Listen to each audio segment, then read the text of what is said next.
Hello દોસ્તો, જય માતાજી। હું અત્યારે બનાવું છું અડદિયો અને આજે તમને અડદિયાની એક રીલ અને આખું લાઈવ જે તમને યુટ્યુબમાં જોવા મળશે અને રીલ તમને ઇન્સ્ટાગ્રામ અને ફેસબુકમાં જોવા મળશે।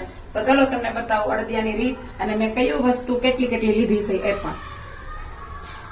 માવો છે 2 કિલો, 2 કિલો છે અડદની દાળનો લોટ, ડ્રાય ફ્રૂટ, ગુંદર। હું મસાલો નથી નાખવાની કારણ કે અમારા ઘરમાં મસાલાવાળી અડદિયા કોઈ નથી ખાતા। અને આ છે 2 કિલો દેશી ઘી। તો ચલો તમને આખી રીત બતાવું। ગરમ મૂકી અને આમાં ગુંદર તળી લઉં છું। આ ઘી ગરમ થઈ જાય એટલે એની અંદર પેલા ગુંદર તળી લઈશ અને ડ્રાય ફ્રૂટ પણ થોડાક ફ્રાય કરી લઈશ। અંદર હું ગુંદર થોડો તળી લઉં છું, બરાબર।